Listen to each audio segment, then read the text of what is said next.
You're listening to BQN. Assimilate the audio.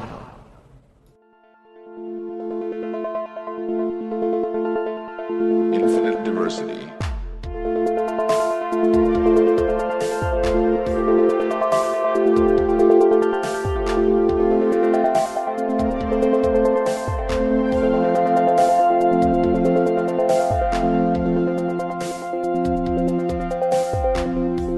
Live long and prosper, and welcome to Infinite Diversity, a Star Trek Universe podcast here on the BQN Podcast Collective. I'm your host for today, Chrissie, and joining me is my co-host, Thad. Thad, how you doing today? Hi, nice to see ya. Yes, it is me. I am totally me. I am not someone else. Why would you think that? All right, and also joining us today is BQN's own Amy Nelson of Galaxy Class and All Good Things and Union Federation and other stuff too. And here with us today, that's how I should say it. Thank you so much for joining us, Amy. We've been wanting to have you on for a long time and just scheduling has not worked. Yes, this is so wonderful. I'm excited. Thank you for inviting me on to Infinite Diversity. I love it. Well, thanks. Yeah. Talking new stuff. Prodigy, come on. I'm just so excited. That's what we like to hear. It's good stuff. I have some things to say about this one, but it's generally good stuff. Generally good stuff. Interesting. All right. Well, before we jump into our topic for the day, we'd like to take a moment to thank our Patreon patrons who make this show possible, particularly our associate producer, Kyle Wonders, and Justin Oser. Listeners, you can hear your name added to this list as one of our associate producers for a monthly subscription of just $10 at patreon.com/BQN. And with a monthly Patreon subscription of just $5 or more, you can join our meetings at the Hive Mind on the second Saturday of each month. Watch your Patreon messages for details. Okay, so today we're going to talk about the 18th episode of Season 1 of Prodigy called Mindwalk, which is a really good title for what happened here. I liked that. Mm-hmm. Amy, what were your initial thoughts here? Right from the beginning, when they did their swap, I was laughing. The whole time I'm like, how much fun is it for these actors to be impersonating? I mean, come on, doll impersonating Janeway. Like, was that not the best part? So right from the beginning, I'm having a fun time. The story is great. Yes, I had to, just shut off my reality mind when they're out going through warp, whatever. But I had a fun time the entire time. I mean, it was great. And Thad, if you remember on Union Federation, when you came on and I was like, I want to see Janeway talk to Janeway. And we had it. So I called it like way early on. I'm just saying. Awesome. Yes, you did say that. And yeah, you got your wish. I did. It rarely happens that I call something that, no one has really thought of and it actually happens. So I'm just happy. Now, I will say the outside the ship in the warp bubble thing, that has precedent. We already had that on Enterprise when Trip Tucker had to go from Columbia to Enterprise. Okay. All right. Okay. I forgot about that. Yeah, me too. I think in both cases it's equally ridiculous, but yeah, sure. Who needs physics? Right? Who needs physics? Well, I mean, when we're talking about things like subspace bubbles, which they're making up for the show to begin with, the physics can work however they want them to. That's true. That's true. I have said it before. There's a Godzilla podcast that Jay listens to, and one thing the guy often says is, remember, we're starting with a movie about a giant monster, so go from there. And I don't know, how long do you think it would take her to actually walk from the end of the ship to the front? Or I think that would take a while. The Dauntless is pretty big. Yeah. It's huge. Even just walking from one side of the Protostar to the other, I think, would be pretty long. So, and exhausting. Can you imagine that? Gravity boots how much effort it takes to pick up gravity boots every time? That's got to be exhausting. Especially for a cartoon. All right, well, Thad, what were your initial thoughts on the episode? Okay, but real quick, these gravity boots, they have to be strong enough to keep her so that she's not falling off the ship as they're going at warp, but that easy enough to release to pick up your foot. I don't know. Again. Yeah, so it would require more effort than normal walking, but you're not actually, when they're traveling at warp, inside the warp bubble, they're not actually moving. So it's not like you're on top of a speeding train or something. Okay. And even if you were, there's no air to provide wind resistance anyway. Okay. That part, but I mean, it would still have to be more effort than you would do normally, like walking around in regular gravity, just because they have to hold on. But yeah, I don't think the speed actually affects that. Okay. I am not a physicist, but that's just my. Yeah, I was thinking more the magnetism. Yeah, I think it is magnetic, because that's how. I'm thinking of that scene in Star Trek VI when they find the boots and they stick it to the side of the locker. Yep. Anyway, I really enjoyed this episode. I thought Tao in Janeway was absolutely amazing. It was funny. Yeah, it's interesting that we have a second body swap episode in Star Trek this year. But yeah, I really enjoyed this episode. I thought we got a lot of interesting development in the story this way, and I'm glad that Janeway got to actually talk to the kids, finally. Yeah, I was genuinely wondering how we were going to work out this whole they can't talk to each other thing, And then for a moment, I thought they'd have a piece of paper that they were going to stick to the window. Why didn't they do that instead of the charades, other than the charades was funny? I mean, really. Well, I didn't even think of that. I thought charades was a great solution, and I didn't even think of anything else. They might have been too far away unless they had a giant banner or something, and they probably didn't have time to, do that. Well, considering how they just, they looked at each other and waved at each other. I guess that's a little less than reading it. Right, but text, but still. Yeah. I understand. I can wave to somebody from really far away. I can't necessarily see a paper they're holding. Yeah. That's true. All right. That makes sense. I'll give you that one. I liked when they were doing the charades that Doll over on the Dauntless just automatically picked up. And that goes to show how well that they've gotten to know each other. Like Thad, when you were saying, yeah, you can see someone from across the room, or say STLV or on the cruise, and you see him, you're like, you wave, and then there's a whole conversation within that wave, or I'll meet you later, or, it totally works when you know that person. And that's what I loved. It just showed that they really are a family and that they can communicate so well, even across being in different ships. Yeah. Yeah. All right. So Thad, you said that we had these, 2 body swap stories in the course of a year. And and I could only think of a few more across the entirety of Trek. Yep. And I was kind of glad about that, because body swap stories are not my favorite. You and listeners will remember from Spock Amok. I thought they did a nice job with that, if that had to be how it was. Yeah. So other than that, I think it was a great episode. And I thought it did gave Janeway a way to find out what was going on without them actually having to get into a proper fight, which I was glad about, because I was afraid that was what was going to happen. Yeah, over on Trek Core, Jen Tift points out the only other true body swap, as in one person goes into one body, the other person goes into the other body, other than Spock Amok and Mindwalk, is TOS Turnabout Intruder. That which shall not be named, yeah. Yeah. Because then we have instances where someone takes over another one's body, like Body and Soul in Voyager, when the Doctor is taking over 709.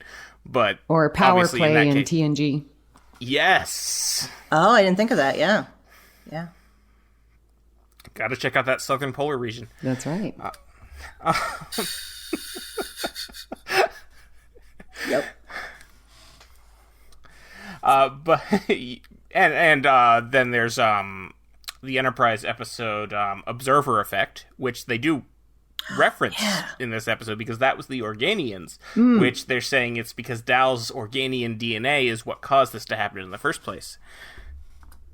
But it's not a common thing in Star Trek, which is why it's interesting that we had Spock Amok and Mindwalk in the same year. Star Trek keeps doing this in modern Star Trek because they keep doing similar stories from two different shows in the same year, and I find it interesting when they're different writers' rooms and they just independently come up with these ideas. I don't think that it's independent, but okay. Yeah, I wanted to ask, do you think that that is their way of tying the shows together? Even though that, right, we have Prodigy set, after Voyager time, but Strange New Worlds is way back then, so is this the way of sort of connecting and having those common threads and like an Easter egg for us? Maybe. I know from some interviews that I've seen, like they made because this was covered on Weekly Trek a few months ago, I think. They've made an effort to try to stop some of that from happening when it did happen accidentally a few times, like Riker saving the day at the end of the season and that sort of thing. Oh, okay. I sort of enjoy the similarities, actually. Yeah. And I always like when Star Trek references Star Trek. Exactly. Yes, that's what it is. Yes. And I love these both body swap stories that we got this year. Like Spock Amok has been that's like my favorite episode. I loved it. Yeah, I have watched that one more than anything else of the new Trek. I actually made a custom printed t-shirt from that episode. I have a t-shirt that says it would seem that hijinks are the most logical course of action. Yes. Oh my. Yes. I love it. I love it. And I think that this body swap was so well done too. It makes me smile. I enjoy it. Yeah. Mm-hmm. And speaking of Star Trek referencing Star Trek, honestly, one of my favorite moments of this episode has to be when Janeway said, I was once transformed into a salamander. Nothing could be as difficult as that. Right? Yeah. She's all explaining, this is what you want me to do? Well, I can handle that, And that is immediately going to get kids going, tell me why that is. Mm-hmm. And then parents are going to have to explain lizard babies. Yes. Oh, man. If they end up showing them the episode. Freaking Prodigy is going to get so many parents showing their children the outrageous Akona and Threshold. I don't think anyone ever expected that.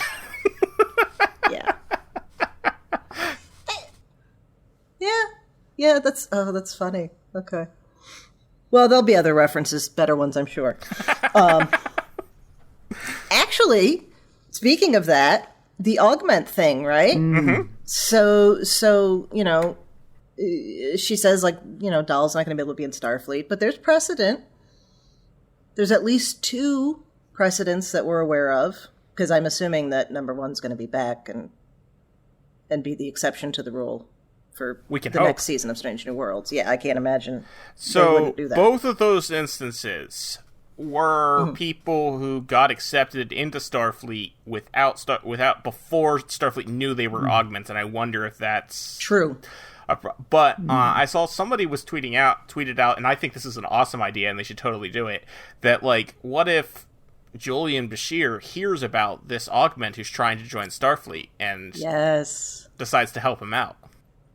Oh, yes, I like that. I made a note of that. I said, "Are we going to see cartoon Bashir?" And that would be nice. Mm-hmm. Yeah, that would be cool. Well, I think the big thing too is both of those. I mean, Unich and Riley's coming from a society that does augmentation, and that's just a society. But what happened to Bashir? He had no he had no influence on that. So I think that's the reason it would be accepted. And I think it's the same with Dal. Yeah. I mean, Dal is a culture of one because there is nothing else like him, no one else like him because of how he's put together. And it's, I mean, we can and we will continue to talk about whether or not the Federation's blanket ban on genetic engineering is good or bad. But it's not... Julian Bashir and Dal didn't commit that crime. They just are the product of the crime, which is a whole other thing. Because in Dr. Bashir, I presume, it ends up being his father does go to prison at the end. And that was like the deal they struck that would allow Bashir to stay in Starfleet. And that makes sense, because his father did break the law. But Julian didn't. His mother did too, but, whatever. Yeah, well, there is that too. But Julian didn't. He's just the product of that. And that's...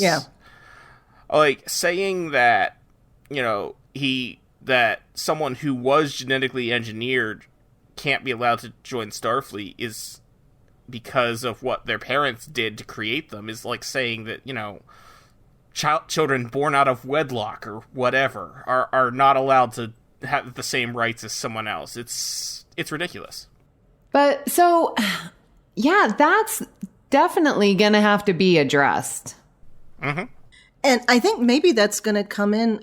Okay, so I think in the next seasons, as we see Picard and as we see Strange New Worlds, I think by the end of Strange New Worlds, we're going to know whether or not all of these stories are intentionally connected. Mm-hmm. Because I think there is some intention there. Certainly between Strange New Worlds and Picard. And I think maybe they're just dropping stuff about augments in here, probably for the sake of the parents who are watching with their kids. Yeah, I'm not sure if they're going to officially tie Prodigy in with Strange New Worlds, but I think obviously the augment part is to be a reference to tie it back to that. But I don't know that this show is going to end with them specifically like needing to have seen Strange New Worlds to fully understand what's happening in Prodigy. Oh, I wouldn't think so. No. But yeah, I was thinking Strange New Worlds and the whole augment thing, and apparently, there's some time travel going on and whatever, we don't know about yet. But it just seems like it's that combined with whichever Soong it was. The Soong Cinematic Universe. Yeah, the Soong Cinematic Universe. The Cotton Project. It's just too much, too many coincidences. So that's, yeah. What I like about having this augment storyline in these 3 different shows, like when we watch Star Trek, there's a social commentary, and it seems to be the same social commentary, the same problems that we're having in society are still, and Star Trek was in the 50s and we're still dealing with the same problems, right? And so it's like, there's this theme that we see in the original series. We see it again in TNG. We see it again in Strange New Worlds. And so this is yet another social commentary of, are we going to accept these augments or not? What is the definition? Do we need the freedom? Do we need to allow the diversity? Or is this something that is going to destroy us? Like these wrestlings that we have, we are seeing it in the different shows, and just how fitting that is for Star Trek. Mm-hmm. Yeah. I didn't see Prodigy as something that was going to end up with a lot of social commentary. And I think that to some extent is still going to be the case. But to have Dal be derived of something that is considered to be terrible within the Federation, to have him be very singular in the fact that there is no one else like him, is going to be a wonderful way to teach children to respect differences and not judge people on external appearances and what what background you might know about them that isn't relevant to their personality and things like that.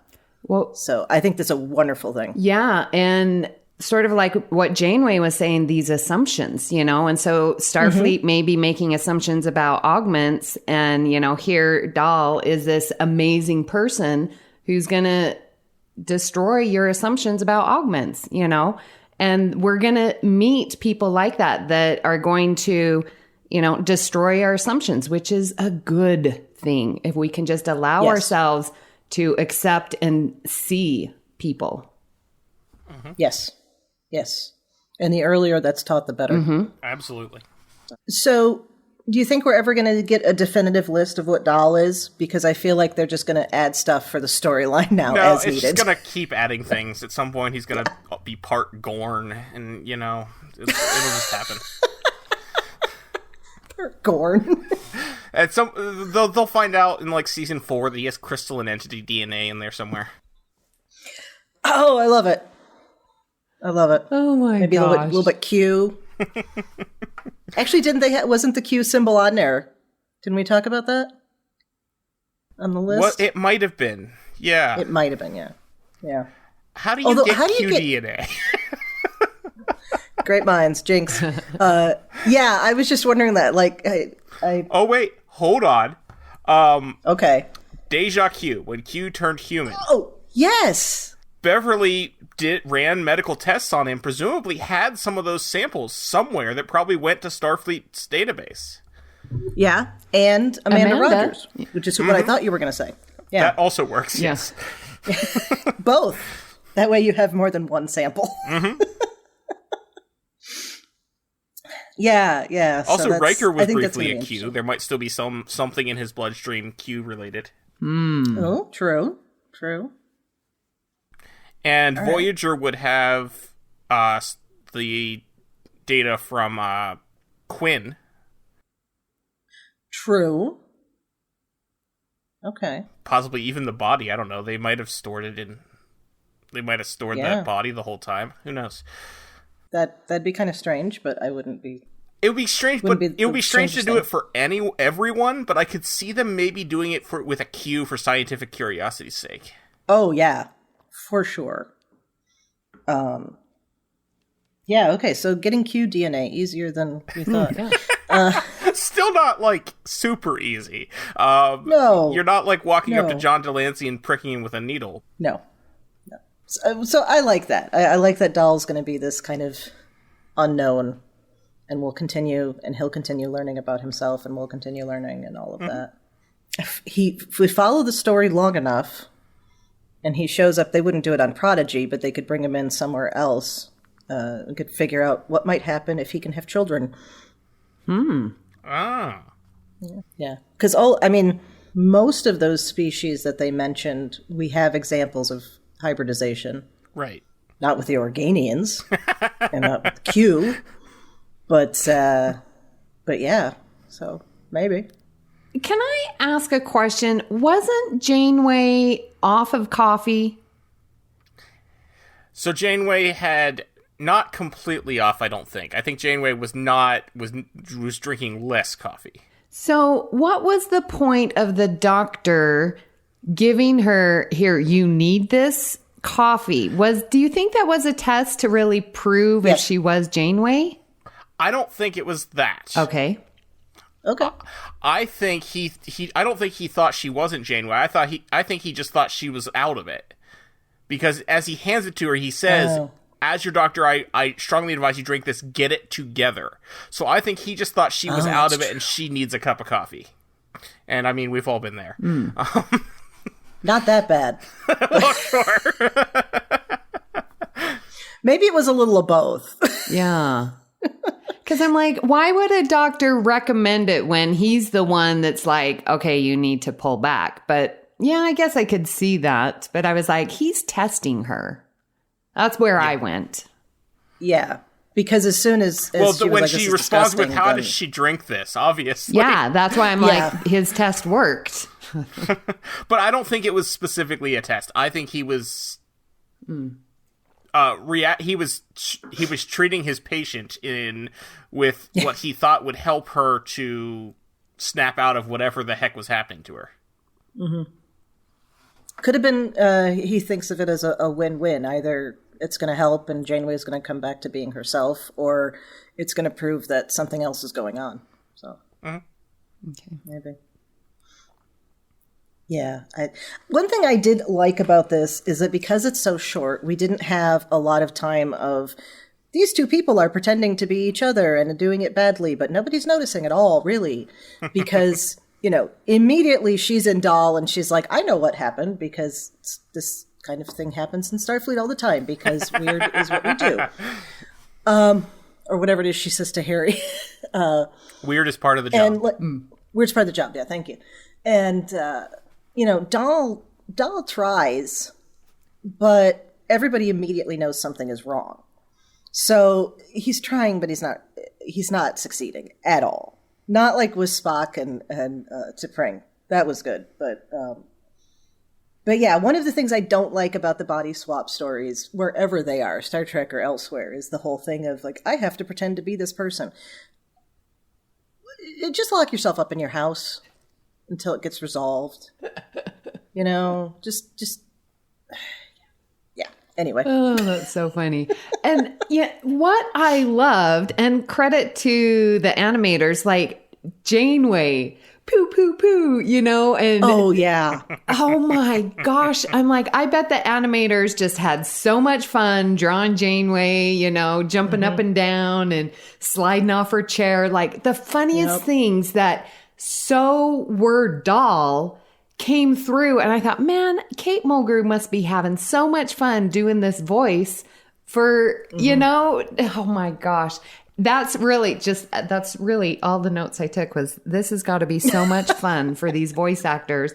And how they were drawn just was so perfect. And I felt the same way with the Spock Amok, whatever. That one. Spock Amok. Yeah. Again, where they're trying, but they were both Vulcans and it was the differences were so small. And here they're a little bit more exaggerated with Dahl and Janeway. So I'm sure you may have noticed the differences between our way of speaking and acting right now. Because it's so obvious. Yeah. Yes. Very different, yeah. Yeah, and I like how you could see it. They adjusted the drawings so that Janeway suddenly took on the aspect of a teenager. She was a little bit slouched. She was, uncomfortable in her own body, which I guess you would be anyway in that case. But, and then Dahl is standing up straighter and he's speaking slowly and in well-formed sentences. Not that he doesn't otherwise, but, no, that didn't sound right. Otherwise. I didn't mean it like that. Now, he's speaking notice, like an adult. Yeah. Did you notice Dahl's little ganglia was moving a lot more when he was body swapped? I did not. No. It was moving so much, it was annoying me. Like, it was a tail, it was moving constantly like a cat's tail. And I don't remember being that annoyed with it before. I don't remember even, it seemed to have a life of its own. It was distracting me.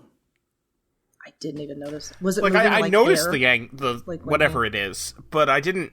No, it didn't occur to me that it was doing anything different. No, it was moving like a cat's tail. Like sometimes it would come over the shoulder and then it would be like up and down and sideways. And I was just like, what? Stop it. So, You know what they should have done? What I thought you were going to say is, did you notice that the ganglia turned into a bun? And they should have done that. That would have been awesome. That would have been yes. funny. Oh, okay. Anyway, totally random. Oh, yes. Because we always I'll have to go talk back about and Janeway's watch. hair. Well, yeah, she's a woman on television, and it was the 1990s. Exactly. So, I mean, It we does. weren't that far off from, having the ongoing commentary about Marcia Clark's hairstyle, while she was being a lawyer and doing serious things. So, of course, a television character. Janeway's hair does make it really easy to tell what season various screenshots from Voyager are, though.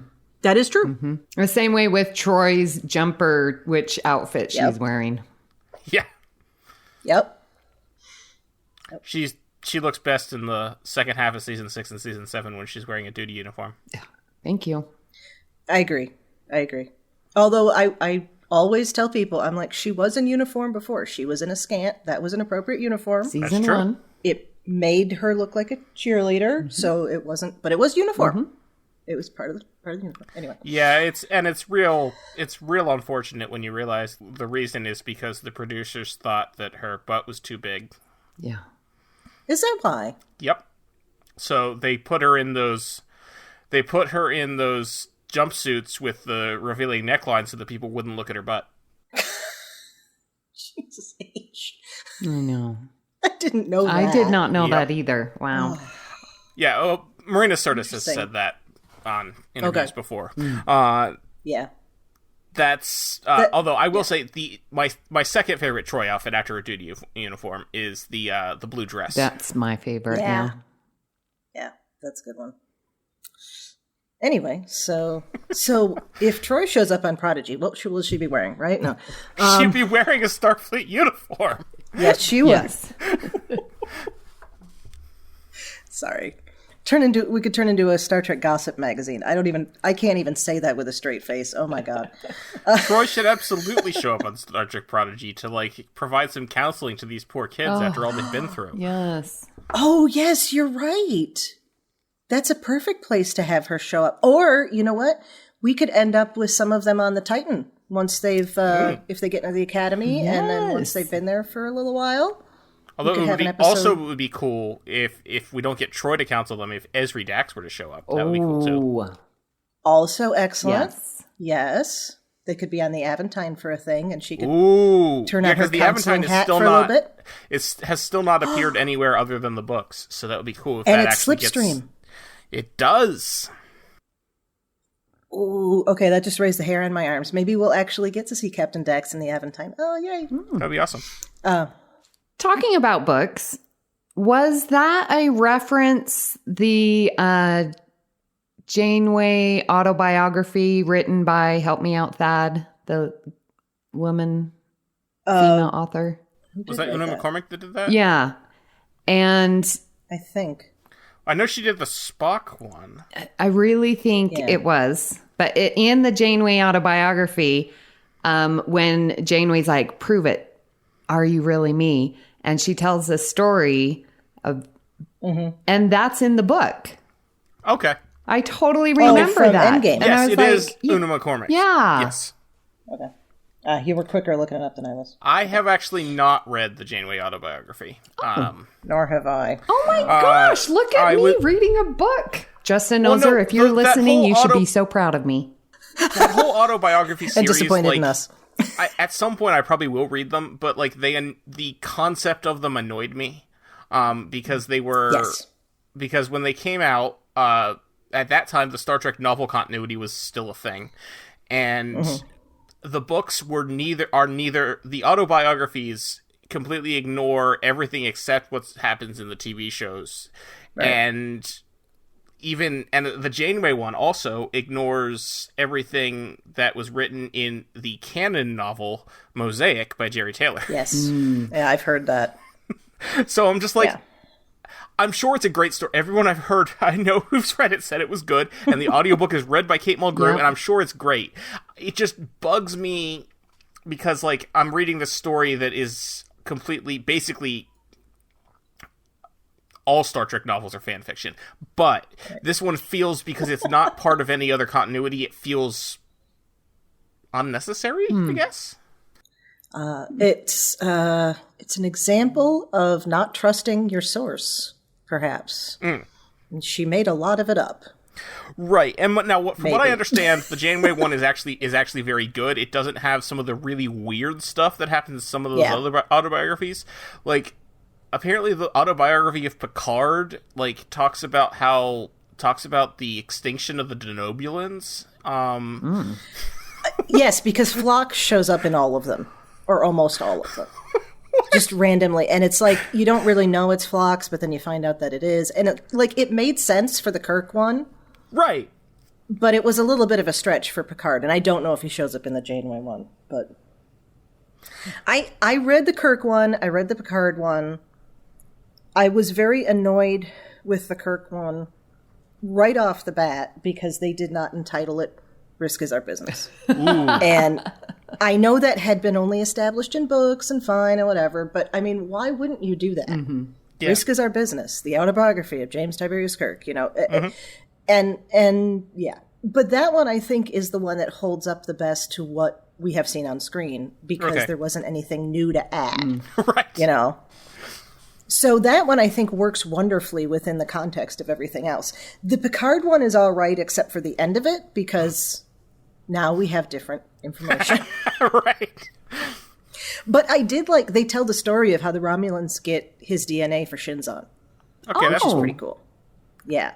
Yeah. But so did the novels. That's true. That's true. Or am I thinking of that, maybe? Wait a second. How did it happen in the novels? In the novels, there was a spy at Jack Crusher and Beverly Crusher's wedding that took DNA from Picard. Okay, then that's what I'm thinking of, unless it showed up in both. That seems unlikely that it would be the same, because they didn't use any of the novel source. No, that's from Death in Winter by Michael Jan Friedman. Okay, that's probably what I'm remembering then. Anyway, novels. Sorry, Amy. We didn't mean to go on long rants when you brought up the autobiography. No, this is great. No, this is perfect. Yeah. Yes. I highly recommend reading all the post-series stuff. As we do every episode. We recommend reading the post-series continuity because they're really good novels, even if none of them matter now. They matter. They matter to me. They are their own... you matter now. Just we get Q up here. No, I mean it's a hard thing to sit down and be like, okay, I'm going to read this 100-novel series because it is almost 100, knowing that it's not actually affecting the continuity that I'm watching now. But I mean, so what? Yeah, it's fine. And I thought they wrapped it up nicely. Anyway, I know my thoughts on that. Anytime you can get Benny Russell in there, I think it's good. Anyway, so Prodigy. Why didn't they beam Admiral Dahl off the hull of the ship? I mean, they said the warp bubble caused interference. Yeah, too much interference. So presumably the same reason they couldn't do it from the Dauntless, they also couldn't do it from the Protostar. Yeah. See, where's Chief O'Brien when we need him? Yeah. I missed the line about the interference, I guess. Yeah, because it was on the Dauntless when they say, "Sir, the Admiral's crawling on the ship." That was fantastic, wasn't it? Yeah. Or the Admiral's on the hull, I think is what they said. Yeah. Yeah. And you see on the view screen. So we now have funny. established that the view screen is apparently a small camera. Well, that makes sense. Exactly. I mean, there's small cameras on our cars right now, so... True. Well, I don't think we have any cars that use view screens rather than windshields yet. Well, but backup cameras. Well, yes. Yeah. But I'm sure a car that does not have an actual window and just uses a view screen is probably going to happen at some point. Oh, yeah. Well, and it'll probably be self-driving. It'll probably kill some people. Oh, yeah. That actually could happen because, on my... And I have a newer car, and it's been out for a while, but I can see, my speed on my windshield because it's reflected. Oh, yeah. Yeah. It's a heads-up display. Yep. Yeah, and so just imagine, like a Starship of changing the view screen to, be completely opaque, and it's my backup camera. So I can see I'm watching my windshield, but it's my backup camera. Or that I say, okay, remove the camera, let me see the visual, how they're like, let me see the window, that's going to happen. Yeah. I have a friend who his rearview mirror is not actually a mirror. It's a display for a camera on the back of his car. Wow. I don't know how I feel about that. Wow. The reason the advantage that he says, well, for one thing, it's a nice big screen that it could also, it's a separate camera than the backup camera, but it will also show the backup camera when he needs. But the advantage of that is he doesn't get you don't have to worry about reflections or glares or stuff like that because it's only gonna show as bright as the screen will do. Wow. Okay. Yeah, it's going to happen. I don't know. I stick with a mirror. You know what? If you had the option to do either or, Right. And I think it is like if he turns it off, it is a mirror, I believe. Oh, okay. Well, then I'm less disturbed by that. So, do you think that the interaction with the diviner and doll that's going to bleed through and obviously get to Gwen and change her heart? Do we see a reconciliation between the two? I think a little bit. Whether or not it's going to get to Gwen, I don't know. But we definitely see that the diviner is clearly not 100% focused on his goal. He's just at least as focused on getting Gwen back as he is on destroying the Federation at this point. Yeah, I think he's having some second thoughts about it because he's actually getting to know what Starfleet really is and maybe understanding that they weren't destroying things on purpose and ignoring them on purpose. Yeah, because he was like, when I met Janeway, she was so kind to me and saved my life. I didn't. Yeah. Yeah, maybe his time with Janeway has changed his perspective.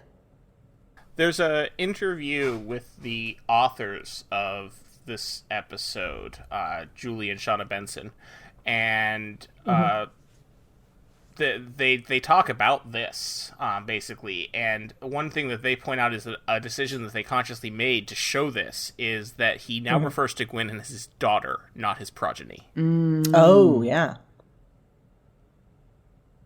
I did not catch that change. Because he seems warmer now. Well, it'll be interesting. Think we'll get a Darth Vader moment or something?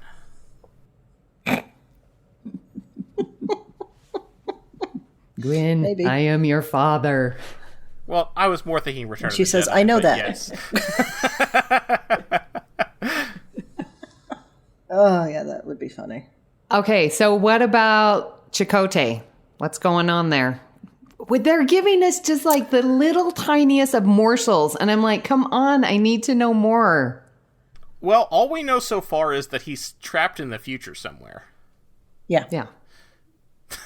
Or the past? Is he trapped in the past? He's trapped somewhere. I guess... The past. Has that been clarified? It was the past, wasn't it?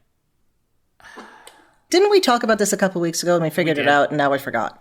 See, it was that stupid episode that... that was the episode I wasn't on, I think. Oh, okay. That might be. Yeah, so explain it to me because I'm so confused. I was on Union Fed talking about it and just I didn't understand... So, from the beginning, Chakotay's leaving with... No, it's the future. It's the future. It's the future. Because I think... So that's where we figured out... Yeah, because that's when the diviner captured it. Yeah, because the protostar comes to the planet after it's been destroyed, and they... Yes. So, they left Chakotay stranded in the future when they went... Yeah. When the because he sent the protostar back in time, right? Chakotay did, and then right because he's in the future, yeah, and then the diviner went back after it, but Chakotay, as far as we know, is still stuck on the ruined homeworld of the Vanakot in the future. Yeah, right. I think we figured out that the events that are going to start that war on Solum happened 2 years after we're at where we're at. 2 years, yeah. But but Chakotay's even farther in the future than that. No, because he's after right. The initial contact, the first contact with Starfleet that prompts the events that cause the Civil War is supposed to be 2 years after where we're at. I think so. Yeah.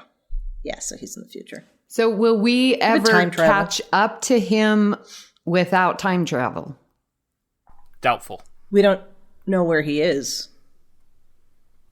Because we know the Civil War was 50 years, right? They said? But I was not entirely clear whether or not that was within the Diviner's lifetime. Because they said he was in favor of working with Starfleet, but they didn't say that he was in favor of working with Starfleet when they showed up. Oh, that's something I hadn't even thought about. Yeah. I mean, they could be concurrent with Discovery for all we know. Unless I missed a piece of information, which listeners will tell me. I do not want Chakotay showing up on Discovery, but that's just me. Oh, no, I didn't mean it for that reason. Gods, no. We don't need that. But yeah, I don't, and we don't know how long the Vonnegut live, and there's a lot of questions there with timing. But I'm wondering the protostar. The logs on the protostar may be able to tell us exactly what time it was from, and so maybe once this whole everything is resolved and they've gotten everything fixed or whatever, they might be able to get that information from the protostar. Oh yeah, I'm sure we'll end up finding out the timeline eventually, but I don't think it's been established right now. Right. But the assumption that I have is that Chakotay is marooned in the future. So I don't think. For sure. I don't think he's gonna show up anywhere unless maybe season 2 is gonna be Janeway going to the future to get Chakotay back. Which would make sense. Yeah. Mm-hmm. Or maybe it'll be the end of this season. I don't know. Well, I mean, these seasons are 100 episodes long, so I jest. It feels like it with the huge break. It's still shorter than TNG. No. Yep. So again, tying back to, making assumptions. So we're seeing that with the diviner who, made the assumption about Starfleet, but now is changing his mind. And so it seems like now with this time together that they've had, they are less likely to be wanting to just destroy everything. And I like that sort of big idea that it's like when you really have all the information, you're not wanting to go out and just destroy Starfleet, or, blow up the protostar or destroy it or whatever. Like when you have knowledge and information. And I like seeing that because he was, think back to the early episodes of this first season. We all didn't like him, and he was just this bad guy. But now he's gaining context, and he's getting complicated, and we're wrestling again with what he's going through. We're seeing it from his perspective. Just that briefest moment when he was talking to Dal really changed my opinion about him. He might be changing his mind, but I feel like who's the other one? The Vindicator, the Essentia. Yeah, I feel like she may have ended up doubling down on wanting to destroy Starfleet. Yeah, I think because of whatever she experienced. Yeah, I think it's gonna. So that'll be an interesting. conflict. That has changed to her. And what is that little button? What is that? What's the technology there? It lets them. It lets them morph into their disguise, I guess. Is it like a hologram? So we talked about it. They didn't explain. Okay. Yeah, when we talked about this a couple weeks ago, what we were saying is it's probably not a hologram, just because if you look at Essentia versus the Vindicator, she's got those, giant hair things that the Valmicott have that wouldn't be there on Essentia. So, if it was just a hologram, those would be whacking into things. She'd walk past people or whatever, and that would be a bit of a problem. So, it's most likely actually doing some sort of physical transformation. Yeah. My question is how that might be related to that thing that Dal was wearing from the genetic engineering. So it might actually be doing genetic changes to make her actually be a Trill. Oh, which would make sense than how she's not been detected from Starfleet.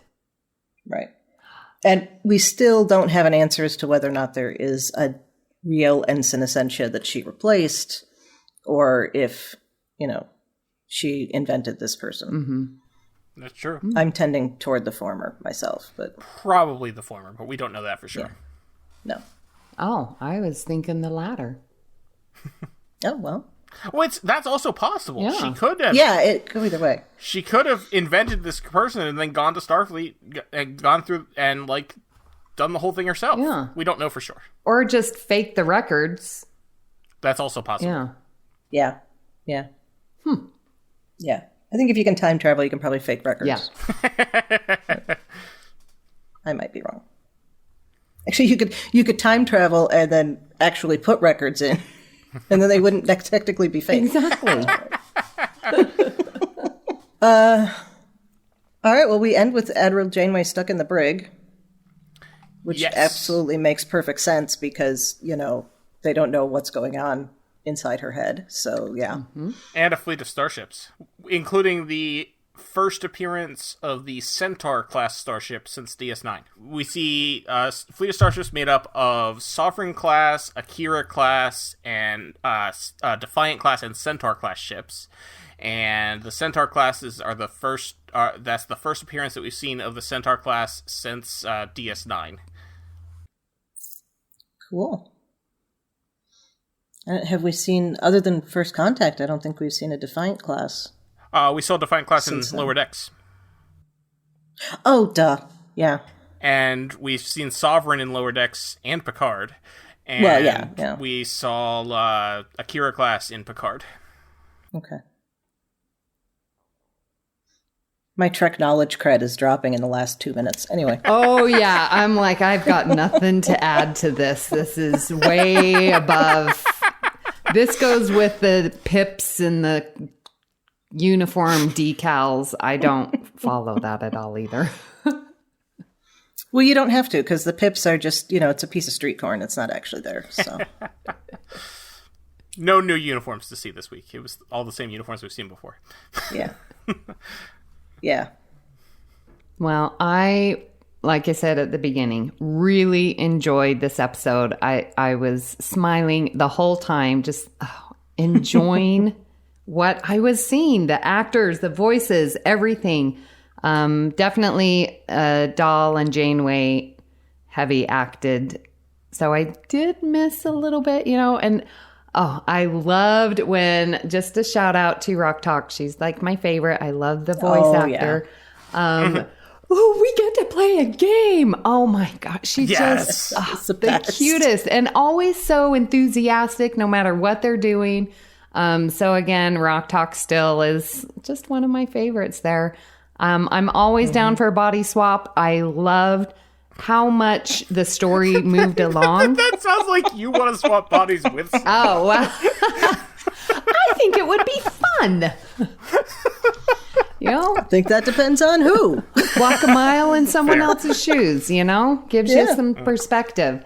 But the story moves along so lovely.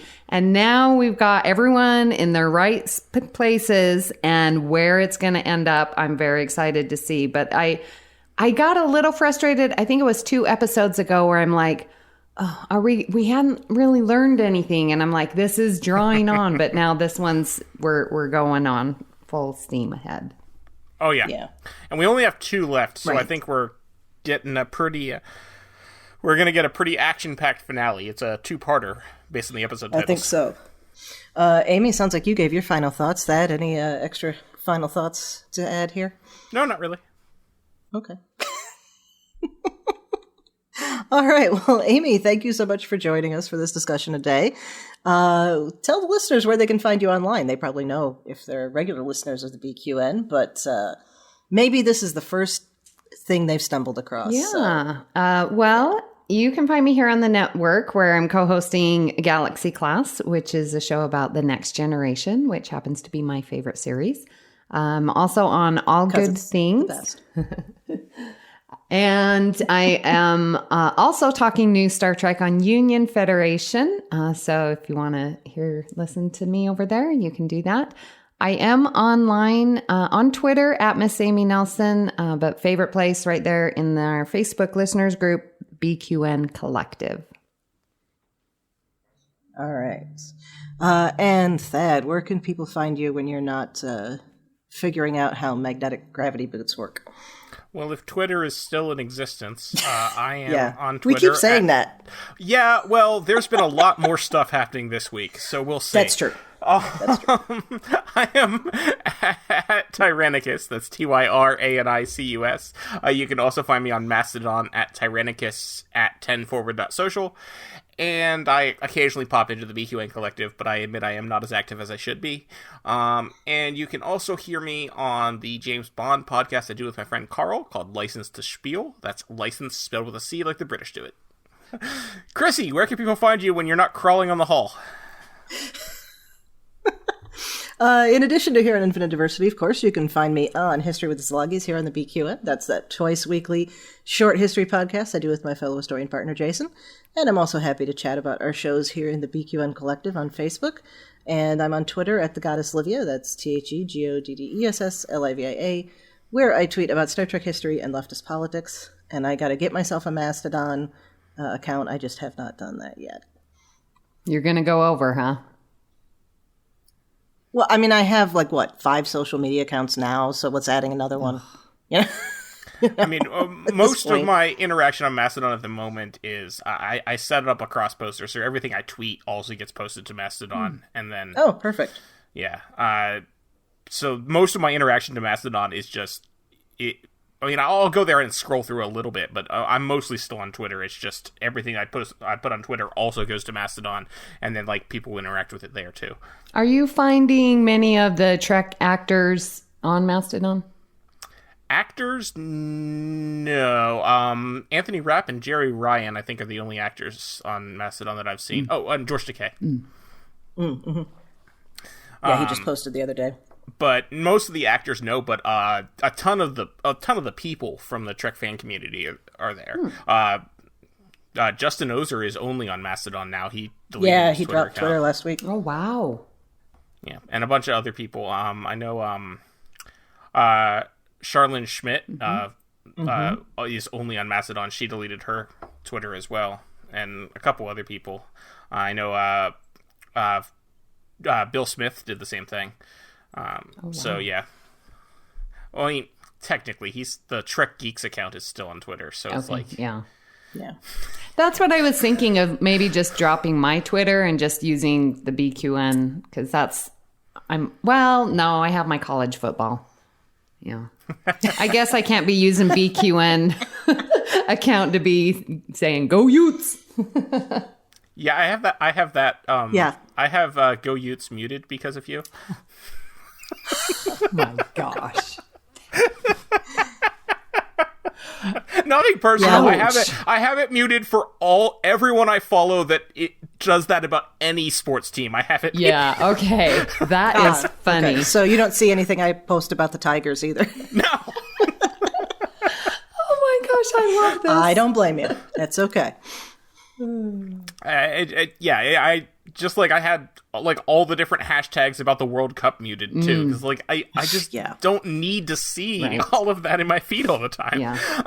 Yep. Well, nothing personal. And to be fair, that's how you create the environment that you want to be in. Right. That's what I never understood. People are like, this is so bad, Twitter and Facebook and blah, blah, blah. And I'm like, I enjoy my experience. I go, I see what I want to see, and then I'm out. Well, do you read the comments? No. Why would I do that? I don't want to be angry and bitter like you.